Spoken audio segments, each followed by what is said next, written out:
नमस्कार प्यारे बच्चों, नमस्कार। नमो नमस्तुते, नमो नमोस्तुते। आज के पाठ्यक्रम पूर्व जो पढ़ाया हुआ छत्तीसगढ़ प्रदेशस्य वनानि, छत्तीसगढ़ प्रदेश के वन से संबंधित का कुछ अंश हम आगे बढ़ाने जा रहे हैं। और यहाँ आज पढ़ेंगे, ये अंतिम पैराग्राफ चल रहा है।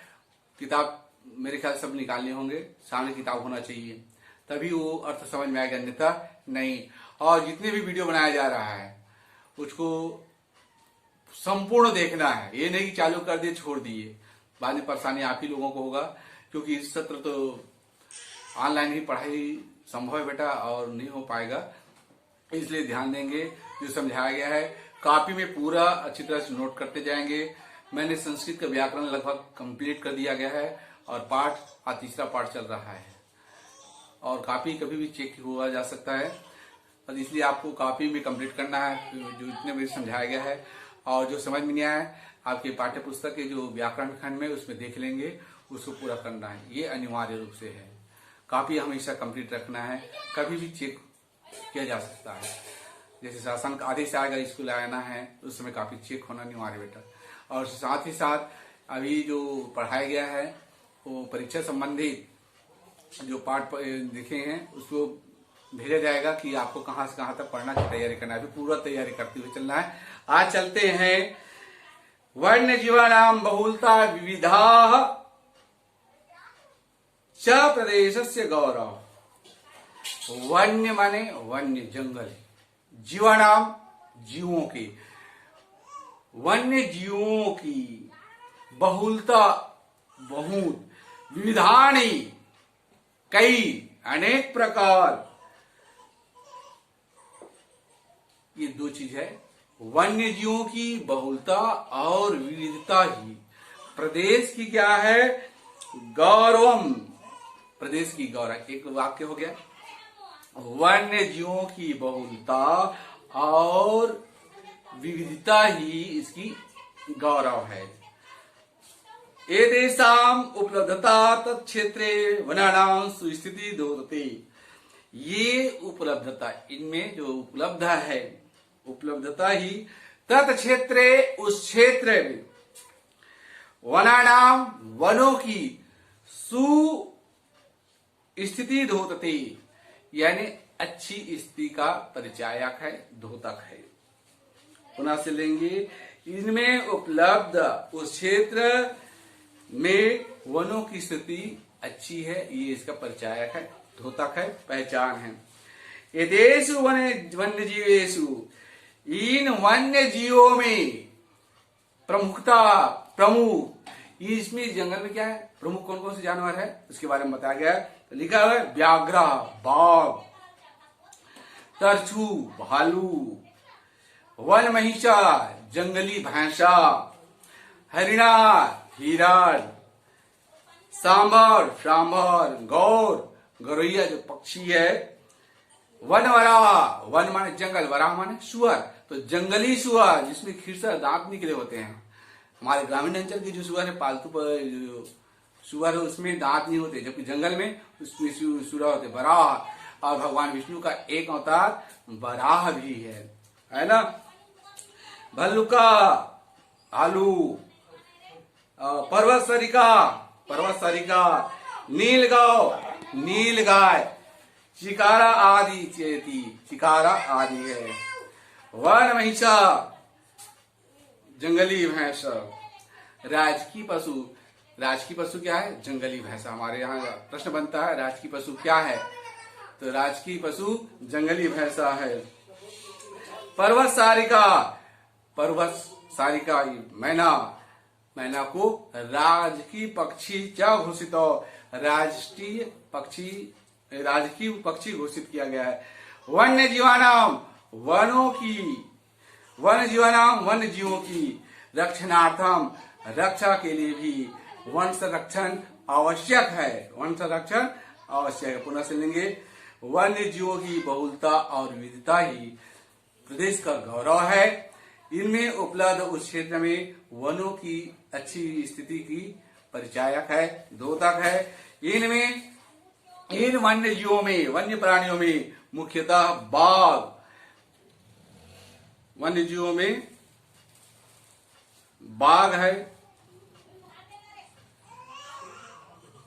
वन महिषा है, हिरण, सांभर, गौर, जंगली बराह, भालू, पर्वत सारिका अर्थात मैना, नीलगाय, चिकारा आदि है।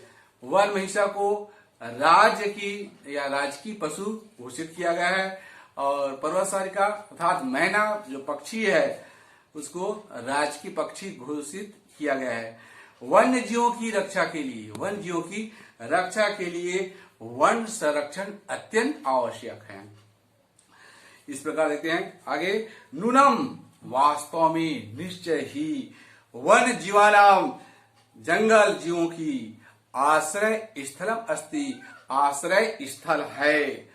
तस्मात, इस कारण से, तस्मात माने इस, कारणात माने कारण से, पंचमी विभक्ति है, कारण से, वन प्रदेशे, वन प्रदेश, राष्ट्रीय उद्यानी, राष्ट्रीय उद्यान और अभ्यारण्यानि, अभ्यारण्य संस्थापित हैं, यानी स्थापित किया गया है। पुनः सुनेंगे, वास्तव में वन्य जंगल, वास्तव में जंगल जीवन का आश्रय स्थल है। इस कारण से प्रदेश में राष्ट्रीय उद्यान और अभ्यारण्य संस्था स्थापित किया गया है। इस प्रकार से आज के पाठ समाप्त होता है। एक बार सरसरी निगाहों से एक बार पढ़ रहा हूं बेटा, किताब सामने होना चाहिए, अनुवाद, क्योंकि कोई भी अनुवाद कहीं भी से पूछा जा सकता है। इस कारण इस गद्यांश पुनः सुनेंगे। सामने किताबें हैं और मैं सीधा बिना पुस्तक पढ़े उसको अनुवाद करते जा रहा हूं, ध्यानपूर्वक सुनेंगे। छत्तीसगढ़ प्रदेश वनों की दृष्टि से समृद्ध है। छत्तीसगढ़ के संपूर्ण क्षेत्रफल का 44.2% क्षेत्र वनों से ढका हुआ है। ये वन क्षेत्र राष्ट्र के वन क्षेत्रों के अनुमानित 12.26% है। वन हमारे, इस गद्यांश को विशेष रूप से ध्यान देंगे, वन हमारे महान खजाना है। न केवल वनों की सुंदरता मन को प्रसन्न करती है, बल्कि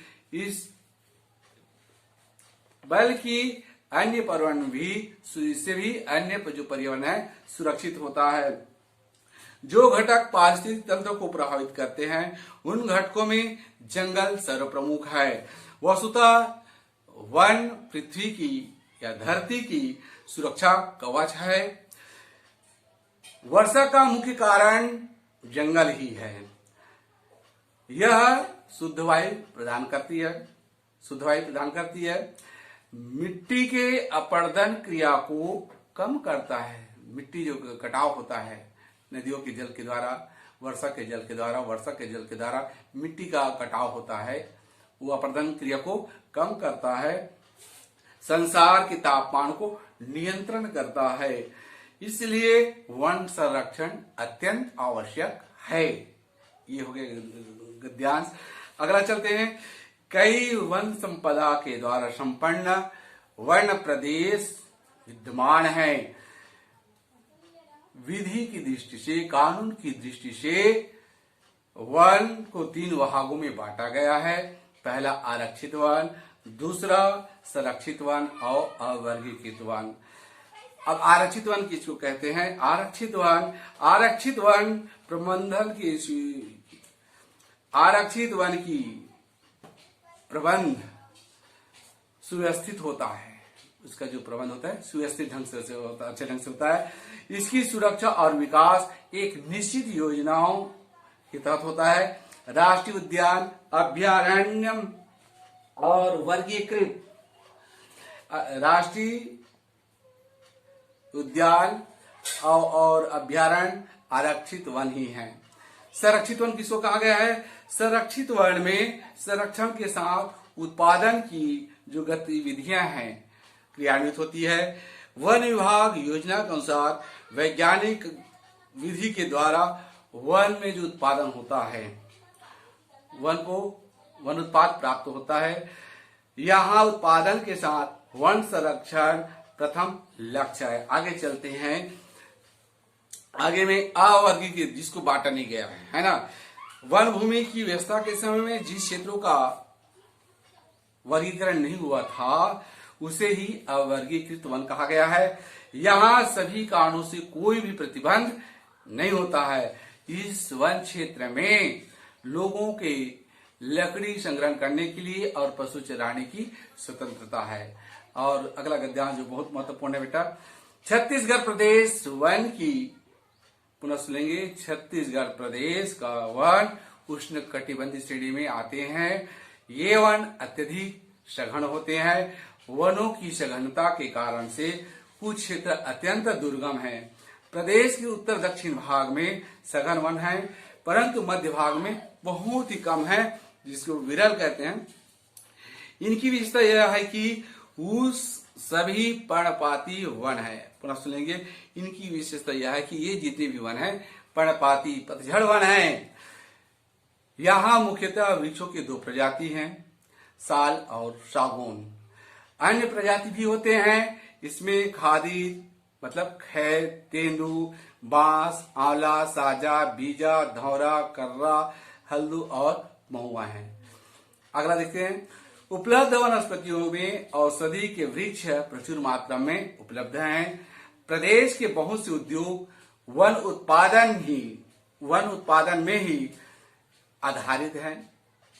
जैसे जो लकड़ी है, लकड़ी से कारपेंटर मकान बनाने के लिए हैं, उसमें कुर्सी, टेबल, सब दुनिया भर के जो किवाड़ वगैरह बनाते हैं, ये आधारित होते हैं। करगद मतलब होता है कागज, हरती का वंश यानी बांस और खैर है। वन ये लोगों की आजीविका का साधन है। अब अगला चलते हैं, वन्य जीवों की बहुलता और विविधता प्रदेश का गौरव है। इसमें उपलब्ध उस क्षेत्र के वन सुव्यवस्थित यानी अच्छी व्यवस्थिति की परिचायक, अच्छी स्थिति में है ऐसा इनका परिचायक है, द्योतक है।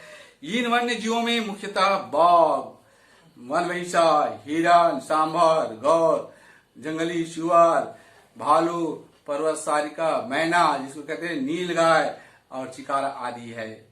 वनमहिषा को राजकीय पशु घोषित किया गया है और मैना पक्षी को राजकीय पक्षी घोषित किया गया है।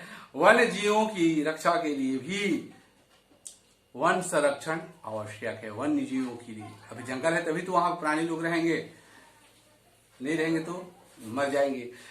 निश्चय ही वन जीवों का आश्रय स्थल है। इस कारण से प्रदेश राष्ट्रीय उद्यान और अभ्यारण्य संस्थापितानी स्थापित किया गया है, संस्था स्थापित है। पुनः सुनेंगे, निश्चय ही वन जीवों के आश्रय स्थल है। इस कारण से प्रदेश राष्ट्रीय उद्यान और अभ्यारण्य की स्थापित किया गया है या संस्था हैं। इस प्रकार से ये जो वन प्रदेश है छत्तीसगढ़ के संपूर्ण हुआ। इसमें कुछ प्रश्न उत्तर भी है बेटे, इसको ध्यान देंगे। एक जैसे प्रश्न है, पांच प्रश्न है। छत्तीसगढ़ प्रदेश केन समृद्ध, छत्तीसगढ़ किससे समृद्ध है? छत्तीसगढ़ वन नाम दृष्टया समृद्धा, वनों की दृष्टि से समृद्ध है। अत्र वनानि कति वर्गेषु विभक्ता, यहाँ के वन को कितने भागों में बांटा गया है? यहाँ के वन को 3 भागों में बांटा गया, आरक्षित, संरक्षित और अवर्गीकृत। अवर्गीकृत वनों की क्या विशेषता, अवर्गीकृत वनों की विशेषता क्या है? तो अवर्गीकृत वनों की विशेषता यहाँ है कि कोई भी नियम लागू नहीं होता है, यहाँ कोई भी लकड़ी का संग्रहण कर सकता है, पशु चराने की स्वतंत्रता, ये हिंदी में हो जाएगा। और संस्कृत में इसको कहते हैं, तो पीछे पन्ना में लिखा हुआ है, अस्मिन् वन क्षेत्रे जनार्थम काष्ठ संग्रहणस्य पशुचारणस्य च स्वतंत्रता संति, ये इसका उत्तर हो जाएगा। और एतानि वनानि कस्य श्रेण्याम वर्तन्ते, ये जो वन है किस श्रेणी में आते हैं? तो ये जो वन है उष्ण कटिबंधीय प्रदेश में आते हैं बेटा। छत्तीसगढ़ प्रदेशस्य वनानि उष्ण कटिबंधीय श्रेण्याम वर्तन्ते, उष्ण कटिबंधीय श्रेणी में आते हैं। और वन से महत्तम की, वनों की महत्ता क्या है? वन की महत्ता ये है कि ये भूमि की जो कटाव है, धरती की कटाव है, उसको नियंत्रण करता है, और जो तापमान है, गर्मी है, उसको नियंत्रण करता है। बहुत सारी इसकी महत्ता है, इसको संक्षिप्त करना है। इस प्रकार से आज के पाठ्यक्रम को यहीं पर विराम दिया जाता है। जय हिंद।